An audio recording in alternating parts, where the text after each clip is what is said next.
Hello student, today I am going to talk on fifth part of first chapter Basis of Classification. Student हम लोग पिछले session में बात किए थे क्लासिफिकेशन के जो मोड था उस पर, यानी कि किसी भी ऑर्गेनिजम्स को कैसे बांट सकते हैं, उसको कैसे डिवाइड कर सकते हैं, उसके बेसिस पर बात किए थे। यानी कि अगर देखें तो कैसे बताए थे आपको तीन पार्ट में उसको तीन तरह से बांट सकते हैं। ओके, यानी कि तीन तरह से किसी भी ऑर्गेनिज्म को अगर आप बांटना चाहे तो बांट सकते हो। ओके, पहला था उसके बॉडी के ऑर्गेनाइजेशन, फिर उसके बाद था, हो सकता है ये इधर उधर हो लेकिन तीनों मोड था, बॉडी के ऑर्गेनाइजेशन, सेल के स्ट्रक्चर, फिर था मोड ऑफ न्यूट्रिशन, यानी कैसे वो भोजन करता है। यानी कि हम लोग फिर देखे थे कि 5 जो किंगडम क्लासिफिकेशन था, वो क्लासिफिकेशन जो 5 किंगडम क्लासिफिकेशन था, जो R.H. व्हाइटेकर जो साइंटिस्ट थे उन्होंने इसको दिया था, उसके बेसिस पर कैसे कैसे ऑर्गेनिजम्स को 5 भाग में बांटा था। वो 5 पार्ट क्या था?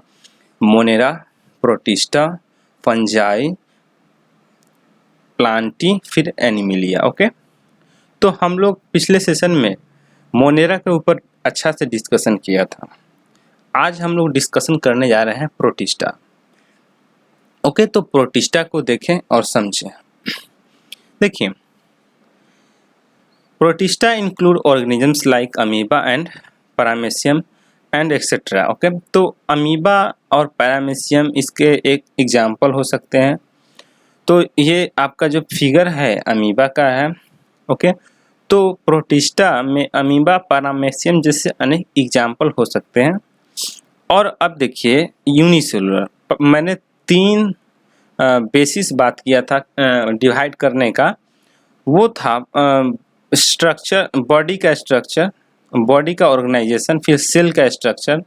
पहला था बॉडी ऑर्गेनाइजेशन, फिर था दूसरा में सेल स्ट्रक्चर, फिर था सेल के स्ट्रक्चर के बाद तीसरा था मोड ऑफ न्यूट्रिशन। तो देखिए, बॉडी यूनिसेलुलर है कि मल्टी सेलुलर है, यानी बॉडी का ऑर्गेनाइजेशन कैसा है। तो ये देखिए प्रोटिस्टा कैसा होता है, यूनिसेलुलर, याद रखना है। फिर नेक्स्ट था सेल का स्ट्रक्चर कैसा है, वेल डिफाइंड न्यूक्लियर है कि नहीं, वेल डिफाइंड न्यूक्लियस है कि नहीं। तो ये यूकैरियोटिक है, यानी कि इसका वेल डिफाइंड न्यूक्लियस होगा। फिर देखें include autotroph and heterotroph organisms. Okay, तो ये जो ऑर्गेनिजम्स कंटेन करता है, हो सकता है एक ऑटोट्रॉफिक, दूसरा हेटेरोट्रॉफिक, यानी कि कुछ ऐसे एग्जांपल्स आपको मिलेंगे जो भोजन खुद से बनाता हो, और कुछ ऐसे एग्जांपल्स मिलेंगे जो दूसरे पे डिपेंडेंट होता हो, यानी कि जिसके पास ग्रीन पिगमेंट हो, लाइट को कैप्चर करने की कैपेसिटी रखता हो, तो वो भोजन अपना खुद से बनाएगा, नहीं तो दूसरे के ऊपर डिपेंडेंट रहेगा, जिसको हम लोग बोलेंगे heterotroph organisms. Okay, then next हम लोग देखेंगे फंजाई, और फंजाई का कुछ एग्जांपल देखेंगे पिक्चर के साथ। देन नेक्स्ट हम लोग देखेंगे अच्छे से इसका detail form. Include organisms such as yeast, mushroom, bread mould etcetera. तो इसका बेस्ट एग्जांपल ईस्ट को ले सकते हैं, मशरूम को, और ब्रेड मोल्ड को, जो कि हम लोग अपने डेली लाइफ में देखते हैं। जैसे कि बेकरी जो फैक्ट्रीज होते हैं, बेकरी इंडस्ट्रीज, उसमें ईस्ट का बहुत बड़ा रोल है बेकरी में। और दूसरा आप शराब बनाने में वाइन फैक्ट्री में यूज़ होता है बहुत अच्छे से, वाइन फैक्ट्री में। फिर मशरूम जो कि आप देख रहे हैं खाने के लिए यूज़ होता है, प्रोटीन का कंटेंट अच्छा होता है इसमें। फिर ये रहा, तो ये मशरूम तो खाया नहीं जाता है, ये जंगली है और अच्छा नहीं होता है, लेकिन जो प्रोफेशनल लोग उगाते हैं, जो इंडस्ट्रियल होता है, वो मार्केट में मिलता है, उसको खाया जाता है। फिर ब्रेड मोल्ड, जैसे कि आप अगर पाव रोटी यानी ब्रेड खरीदे, स्लाइस्ड ब्रेड, अगर वो ख़राब होता है तो आप देखिए ब्राउन कलर का उसमें कलर आ जाता है, जैसे ब्रेड में ब्राउन कलर का आ जाता है, वो ब्रेड मोल्ड होता है। Okay, the next consist of multicellular and unicellular organisms. आप ध्यान से देखें तो मैंने बात की थी बॉडी का स्ट्रक्चर, तो बॉडी का कह सकते हैं ऑर्गेनाइजेशन। तो इसमें क्या है, मल्टी सेलुलर भी है, यानी कि सेल जो होगा, नंबर ऑफ सेल्स बहुत ज़्यादा भी हो सकता है, एक से अधिक, और एक भी हो सकता है, यानी यूनिसेलुलर भी हो सकता है और मल्टी सेलुलर भी हो सकता है। अंडरस्टैंड। द नेक्स्ट फंजाई क्या है, यूकैरियोटिक इन नेचर, यानी सेल का स्ट्रक्चर क्या है, उसका जो न्यूक्लियस है वेल डिफाइंड है।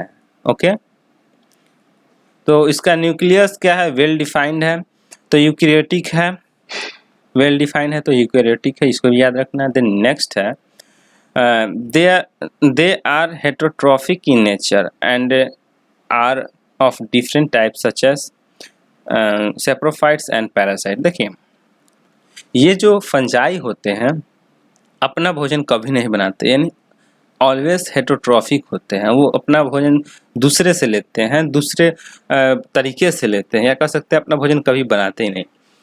और वो क्या प्रोसेस है हेटेरोट्रॉफिक में, एक है सेप्रोफाइट्स और दूसरा है पैरासाइट्स। ओके, तो सेप्रोफाइट का मतलब होता है feed on dead and decaying matters.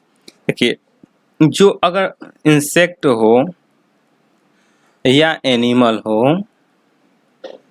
और एनी अदर ऑर्गेनिजम्स हो,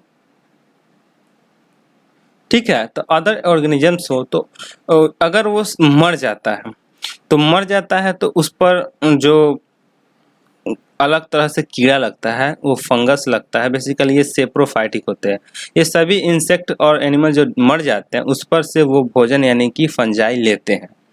फिर है डिकेइंग मैटर, यानी कि जो सड़ता है, यानी कि अगर हम लोग भोजन खाते हैं और फेंकते हैं तो वो सड़ने लगता है, या कह सकते हैं पेड़ पौधे या अदर एनिमल्स भी सड़ता है तो उससे भी भोजन ये फंजाई लेते हैं। यानी कि ये सेप्रोफाइट में वही सड़े हुए, गले हुए और मरे हुए चीज़ों से अगर कोई भोजन लेता है ऑर्गेनिज्म दैट इज फंजाई, तो उसको सेप्रोफाइटिक मोड ऑफ न्यूट्रिशन कहते हैं। या कह सकते हैं अगर दूसरे भी ऑर्गेनिजम्स इस मोड से भोजन लेते हैं, कह सकते हो सेप्रोफाइटिक मोड ऑफ न्यूट्रिशन को फॉलो करता है। ओके, एंड अदर है हेटेरोट्रॉप्स में पैरासाइट्स। तो पैरासाइट्स में क्या है, obtain food from host organisms, और इसमें होता है कि कोई होस्ट यानी कोई दूसरा लिविंग ऑर्गेनिजम्स होगा, उसके ऊपर से भोजन को कोई लेता है ऑर्गेनिज्म, उसको कहते हैं पैरासाइटिक। दैट इज कि अगर फंजाई का ही एग्जांपल देखें तो हमारे बॉडी के ऊपर रिंग वॉर्म होता है, वो एक तरह का फंगल इन्फेक्शन है। दैट इज राउंड वॉर्म, उसको बोलते हैं दिनाए भी हिंदी में।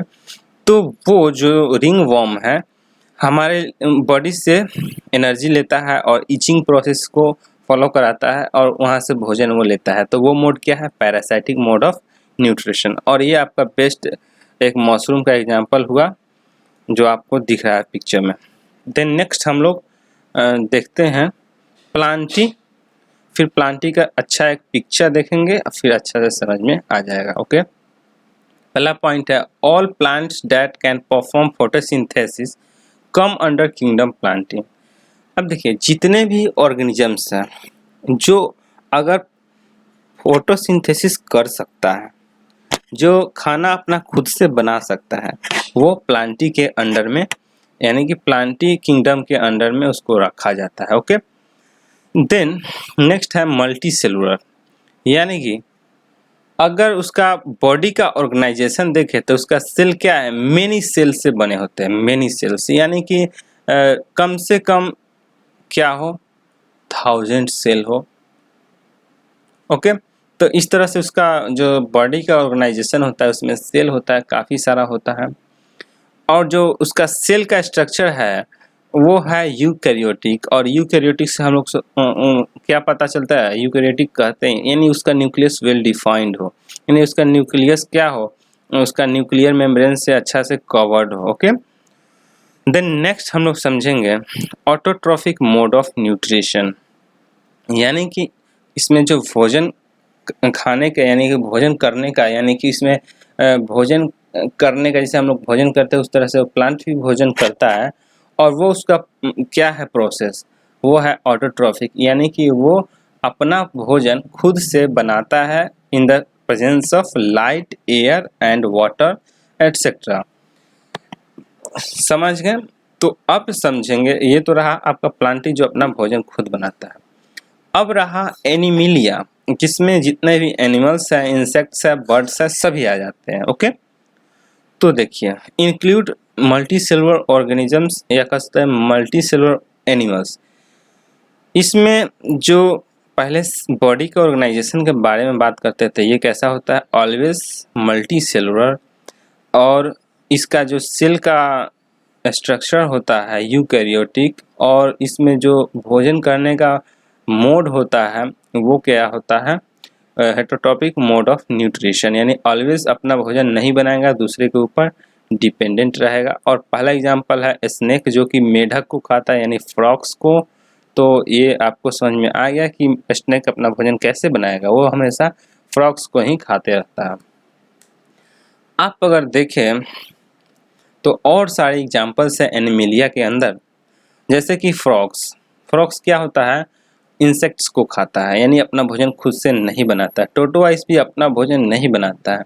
ये सब रहा आपका कुछ यूकैरियोट्स का एग्जांपल, और जो कि हेटरोट्रॉपिक मोड ऑफ न्यूट्रिशन है और एनिमिलिया के अंदर आता है।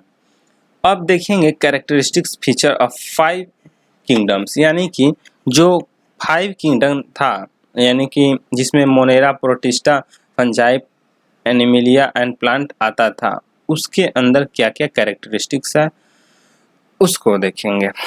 देखिए, मोनेरा 1 में, प्रोटिस्टा दूसरा नंबर, तीसरा फंजाई और चौथा प्लांटी एंड एनिमिलिया 5वें में देखते हैं, और इसको कंपेयर करते हैं कुछ कैरेक्टर्स इसमें क्या खास है, किसमें खास नहीं। जैसे कि अगर मोनेरा में देखें तो इसका जो सेल का स्ट्रक्चर है प्रोकैरियोटिक है, यानी इसका न्यूक्लियस वेल डिफाइंड नहीं है, बाकी सभी का है, सब में यूकैरियोटिक है, वेल डिफाइंड न्यूक्लियस होगा। समझ में आया? तो ये रहा। अगर सेल के बॉडी के ऑर्गेनाइजेशन की बात करें, यानी कि बॉडी में कितने नंबर सेल है, तो ये क्या होता है, यूनिसेलुलर। प्रोटिस्टा भी unicellular, Plantae multicellular and Animalia multicellular, but fungi दोनों को फॉलो करता है, यानी कि यूनिसेलुलर भी है, मल्टीसेलुलर भी है।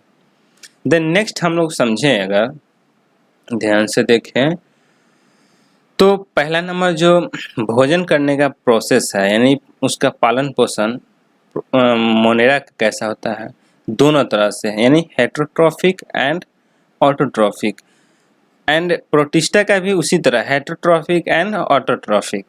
But in case of fungi सिर्फ हेटरोट्रॉफिक, एंड एनिमिलिया में भी हेटरोट्रॉफिक, यानी ये दोनों के दोनों अपना भोजन नहीं बनाते हैं, बट इसमें बनाते भी है, एक में नहीं भी बनाते हैं, इसमें बनाएगा, इसमें नहीं बनाएगा। और प्लांट के केस में ऑलवेज अपना भोजन बनाता है।